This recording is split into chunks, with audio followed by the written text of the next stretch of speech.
She came down from Cincinnati. ESCAPE to Margaritaville takes two people at different stages in their lives and they meet. One of them is incredibly talented, but he doesn't have the drive.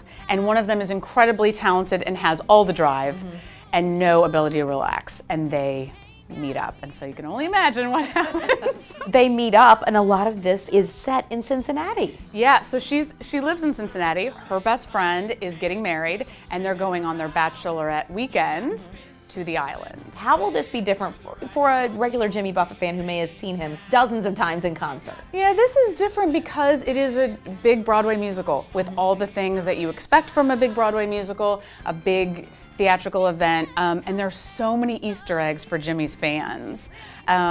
It's fun to watch the fans find them and say, oh, you know, things from songs or things that Jimmy shares with his fans that are just specific. So there are all sorts of Easter eggs for Jimmy's fans. But that being said, if you're not super familiar with Jimmy's music, you'll still love the show. When you think of Jimmy Buffett, I think probably the first word you think of is fun. It's different from any concert if you were to go see him in concert. How are the audiences seeing a musical like this? It is interesting because we had people who were not theater goers, right, who were Jimmy fans, and then we had a lot of theater goers who maybe didn't know as much about Jimmy's music.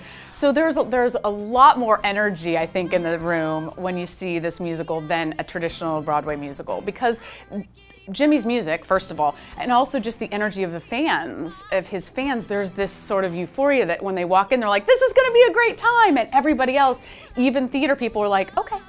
I'll have a great time too then. You know, and that part was really fun to watch people who came in very serious all of a sudden having these big smiles on their face and getting into it. So it goes back to the title, it is escapism. There's no such thing, right? Total escapism, which goodness knows we can all use. Watching people leave so happy, that's the best gift we can give them, and people leave so joyful.